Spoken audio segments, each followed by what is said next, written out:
नमस्कार दोस्तों। धार्मिक कट्टरता, सांप्रदायिकता और इस तरह की बयानबाजी, इस पर अक्सर मैं वीडियो नहीं बनाता हूं और ना ही मैं इस पर वीडियो बनाना उचित समझता हूं, क्योंकि मेरा मानना है कि ये सबका अपना अपना माइंड सेट है और हिंदू कौन है, मुस्लिम कौन है और धर्म के नाम पर राजनीति करना, बयानबाजियां करना, इसे मैं उचित नहीं समझता हूँ। देखिए, एक कॉमन मैन, एक सड़क पर चलता हुआ आदमी, एक आम आदमी, एक रिक्शा वाला, एक गरीब, उसके मुंह से देश के प्रति शिकायतें जायज़ है। उसे इंसाफ नहीं मिल रहा है, उसे रोजी रोटी नहीं मिल रही है, उसके पास रोज़गार नहीं है, काम नहीं है और बहुत सी समस्याएं हैं, उसे तमाम शिकायतें हैं सरकार से, सिस्टम से। ये सब चीज़ें हैं, ये जायज़ है। अगर कोई आदमी इस तरह की बात कहता है, अगर किसी को इस देश में या हिंदुस्तान में रहने में कोई दिक्कत महसूस हो रही है या कोई परेशानी आ रही है या किसी बात को लेकर उसकी सहमति नहीं है, एक गरीब आदमी के मुंह से ये सब बातें अच्छी लगती हैं, एक उपेक्षित व्यक्ति से ये बातें अच्छी लगती हैं। लेकिन एक इंसान जो देश का 10 साल तक उपराष्ट्रपति रहा, वो अगर ऐसी बात करता है तो सवाल उठने लाजमी है। इस पर बात होनी चाहिए, इस पर चर्चा होनी चाहिए। पूर्व उपराष्ट्रपति हामिद अंसारी, बहुत कंट्रोवर्शियल नाम है। जब भी उन्होंने किसी बात को कहने के लिए मुंह खोला है, हमेशा निगेटिव बातें ही कही हैं और आगे मैं वीडियो में उनका जिक्र करूंगा। अभी फ़िलहाल मैं उस बारे में आपको बताना चाहूँगा कि हामिद अंसारी साहब ने हाल ही में क्या कहा है। कांग्रेस के नेता हैं शशि थरूर, कई किताबें लिख चुके हैं, जाने माने लेखक हैं और मेरा मानना है कि कांग्रेस में गिने चुने ब्रिलियंट लोगों में से एक हैं शशि थरूर। और शशि थरूर हमेशा देश के बारे में, देश की सभ्यता के बारे में, हमारी कल्चर के बारे में, इसके बारे में अच्छी अच्छी किताबें लिखते रहते हैं। बेस्ट सेलर उन्होंने कई लिखी हैं। हाल ही में उन्होंने किताब लिखी है द बैटल ऑफ बिलोंगिंग। इस किताब का विमोचन समारोह अभी हाल ही में हुआ और चूँकि कोविड का दौर है, सभी लोग एक जगह एकत्र नहीं हो सकते, इसलिए इसमें बहुत से लोग वर्चुअली इंटरनेट के माध्यम से, वीडियो कॉन्फ्रेंसिंग के माध्यम से मौजूद रहे। इनमें से ही एक थे अपने हामिद अंसारी साहब। पता नहीं, सबसे पहले तो मुझे यही समझ में नहीं आया कि शशि थरूर को हामिद अंसारी क्यों इतने इसके लिए वाजिब लगे कि उन्हें इसमें बुलाया जाना चाहिए। उन्हें लगा होगा कि पुराने एम्बेसडर रहे हैं, विदेश सेवा के व्यक्ति हैं और इंटेलेक्चुअल व्यक्ति हैं, तो ज़रूर अच्छी बातें ही कहेंगे। शशि थरूर खुद विदेश राज्य मंत्री रह चुके हैं, तो उन्होंने उन्हें बुला लिया। और इसमें वैसे तो हामिद अंसारी ने काफ़ी कुछ कहा, लेकिन कुछ बातें जो सोशल मीडिया के माध्यम से प्रचारित हो रही हैं या मीडिया के माध्यम से सामने आई हैं, उनमें सबसे प्रमुख ये है कि हामिद अंसारी ने ये कहा कि कोरोना की जो महामारी है, इस समय सारे देश को परेशान किए हुए है, सब लोग इससे परेशान हैं। लेकिन इस महामारी से पहले देश 2 और बीमारियों से ग्रस्त हो चुका था और ये बीमारी थी धार्मिक कट्टरता और आक्रामक राष्ट्रवाद। बताइए, धार्मिक कट्टरता समझ में आती है, लेकिन राष्ट्रवाद की परिभाषा क्या हो सकती है? आक्रामक राष्ट्रवाद होना क्या कोई बुराई है? और हामिद अंसारी साहब को किस बात से चिंता हुई, ये मेरी समझ में नहीं आ रहा है। इसके अलावा उन्होंने अपनी इस बात में, अपने इस स्पीच में ये भी रोना रोया कि जब 1947 में भारत पाकिस्तान अलग हुए थे तो उनके पिता चाहते तो पाकिस्तान जा सकते थे, लेकिन वो यहाँ रह गए और यहाँ से वो नहीं गए। बड़ा एहसान किया साहब आप लोगों ने, और अगर आप लोग पाकिस्तान चले जाते तो हमारे देश को तो शायद इतना काबिल उपराष्ट्रपति ही नहीं मिलता। मेरी समझ में नहीं आया है। उन्हें शायद ये भूल गए कि इस देश में राष्ट्रपति भी रह चुके हैं मुस्लिम, और एक नहीं 2 रह चुके हैं। इसके अलावा और उनसे पहले जो लीडर रहे हैं, उन्होंने मिसालें कायम की हैं। कलाम साहब के बारे में सब जानते हैं। तो हामिद अंसारी साहब का जो पोर्टफोलियो है उसके बारे में ज़्यादा बात नहीं करूँगा, लेकिन उनकी बदजुबानी का जो पोर्टफोलियो है उसके बारे में ज़रूर कहूँगा।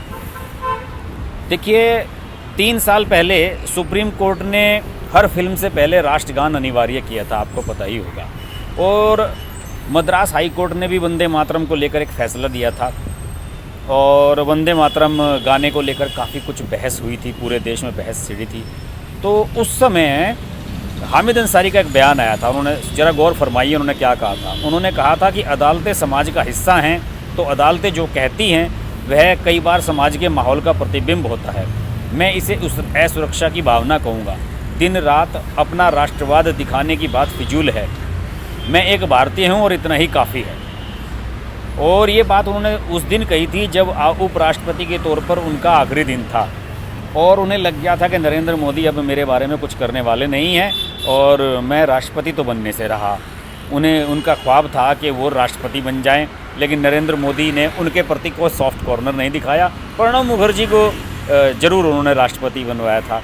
राष्ट्रपति के रूप में प्रणब मुखर्जी बहुत प्रख्यात रहे थे, आप सब जानते हैं, और उनका बड़ा सम्मान करते थे। नरेंद्र मोदी ने नहीं बनवाया था, लेकिन नरेंद्र मोदी उन्हें पसंद ज़रूर करते थे। इसके अलावा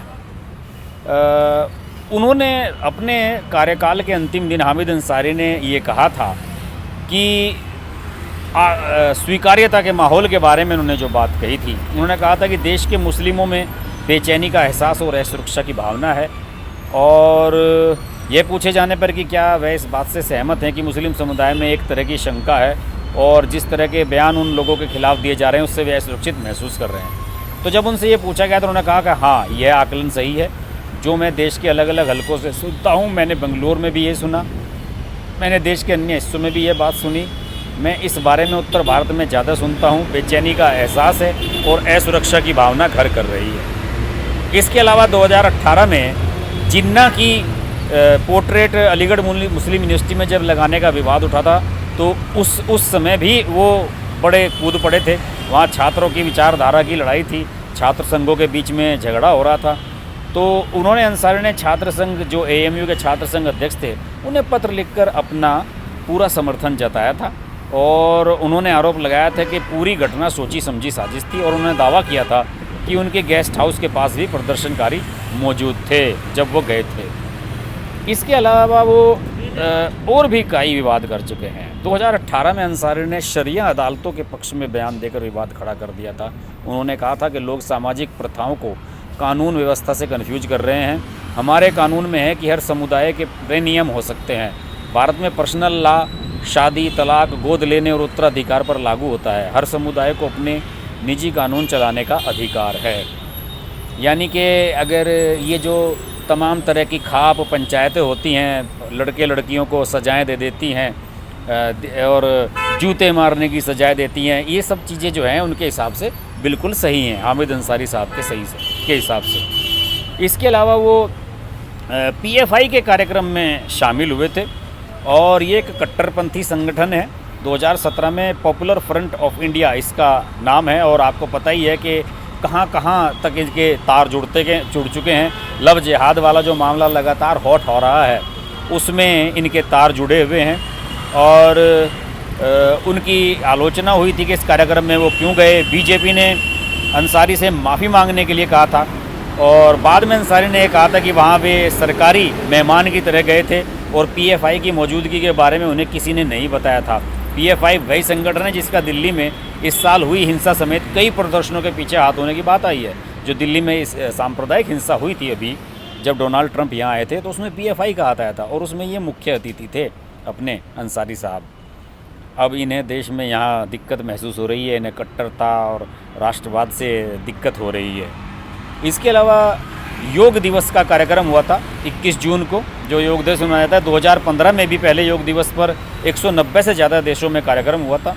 भारत में राजपथ पर कार्यक्रम हुआ था। राष्ट्रपति प्रणब मुखर्जी, मोदी समेत सभी केंद्रीय मंत्री इसमें शरीक हुए थे, लेकिन अंसारी ने मना कर दिया था। उनकी कमर में शायद लचक आ गई थी, और उन्होंने ये भी अपने उपराष्ट्रपति का जो आवास था उसमें भी ये सुनिश्चित किया था कि यहाँ योग दिवस पर कोई कार्यक्रम ना आए। बीजेपी के तत्कालीन महासचिव राम माधव ने इस पर सवाल भी उठाए थे, मगर बाद में यह है कि अगर ट्वीट डिलीट कर दिए थे कि उन्हें पता चला कि अंसारी बीमार थे। पता नहीं बीमार थे माशाल्लाह या क्या था उन्हें, ये सब चीज़ें तो चलती रहती हैं। इसके अलावा उन्हें राष्ट्र ध्वज से भी परेशानी है। 2015 के गणतंत्र दिवस समारोह में अंसारी के राष्ट्र ध्वज फहराने और राष्ट्रगान गाने के दौरान सैल्यूट न करने पर खूब विवाद हुआ था और उस समय अमेरिकी राष्ट्रपति बराक ओबामा मुख्य अतिथि थे। प्रोटोकॉल के तहत केवल राष्ट्रपति को ही सैल्यूट करने की ज़रूरत होती है, लेकिन मोदी और तत्कालीन रक्षा मंत्री मनोहर पर्रिकर ये सब भी सैल्यूट करते हुए दिखे थे राष्ट्रगान को, लेकिन अंसारी साहब को शर्म नहीं आई थी कि वो भी सैल्यूट कर लें और फ्लैग कोड के तहत यूनिफॉर्म में होने पर ही सैल्यूट करना चाहिए। मोदी, अंसारी, ओबामा और पर्रिकर यूनिफॉर्म में नहीं थे, इसलिए उन्हें सैल्यूट करने की ज़रूरत भी नहीं थी, लेकिन अंसारी सैल्यूट करके पूरे विवाद से बच सकते थे, लेकिन उन्होंने ऐसा किया नहीं। मैं इतनी सारी लंबी कहानियाँ इसलिए बता रहा हूँ कि मैं सबकी बात नहीं करता, बहुत से लोग हैं जिन्हें परेशानी होंगे। 2 लोगों के मैं उदाहरण दूंगा, मोहम्मद अजरुद्दीन और इमरान हाशमी। इन 2 लोगों के बारे में कुछ मैं आपको बताना चाहूँगा। मोहम्मद अजरुद्दीन भारतीय क्रिकेट टीम के सबसे सफल कप्तानों में से एक रहे हैं, सबसे लंबे समय तक कप्तान रहने वाले खिलाड़ी रहे हैं। खूब नाम, इज्जत, शोहरत उन्होंने कमाई यहाँ पर।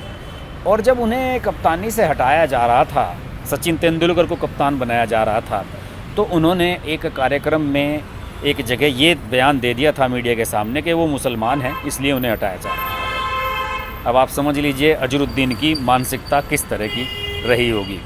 और उसके बाद उनके जो वकील थे राम जेठमलानी साहब के बेटे महेश जेठमलानी, उन्होंने कहा था कि अजहर ये तुमने सही नहीं किया, और मैच फिक्सिंग वगैरह में उस समय उनका नाम आ रहा था, तो बड़े परेशान थे अजरुद्दीन।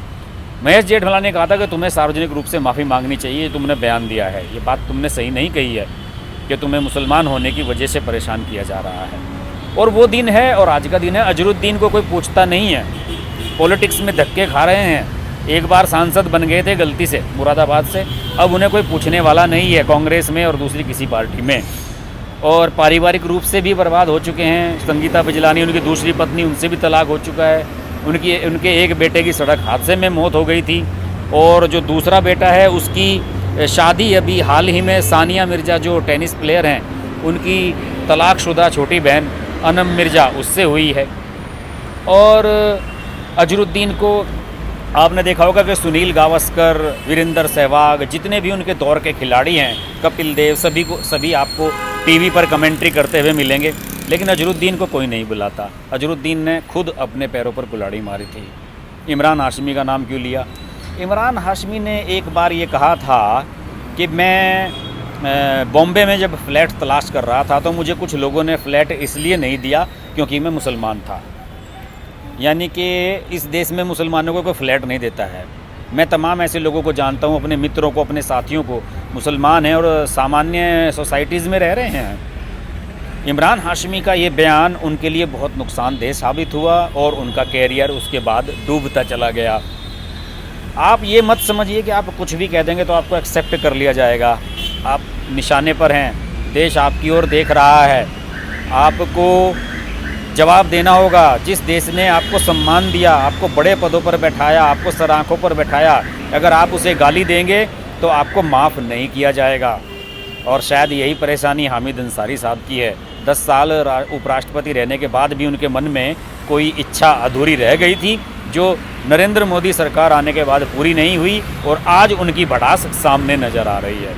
मैं इस मुद्दे पर कोई टिप्पणी नहीं करूँगा, सिर्फ आप लोगों पर छोड़ दूँगा कि आप लोग फैसला करें कि हामिद अंसारी जैसे लोग, मोहम्मद अजरुद्दीन जैसे लोग देश के उन मुसलमानों पर भी उंगलियां उठवाते हैं जिन्होंने इस देश के लिए मिसाइलें बनाई हैं और इस देश को तरक्की की राह पर डाला है और इस देश के लिए नाम दूसरे देशों में रोशन किया है। बहरहाल सवाल यहीं छोड़ देता हूँ, क्वेश्चन अनआंसर्ड छोड़ देता हूँ। आप ही इसका जवाब ढूंढिए और देखते रहिए हर्ष की बात लाइव। नमस्कार। अगर आपको हमारी वीडियो पसंद आई तो वीडियो को लाइक करें, चैनल को सब्सक्राइब करें और नोटिफिकेशंस के लिए बेल आइकन को प्रेस करें।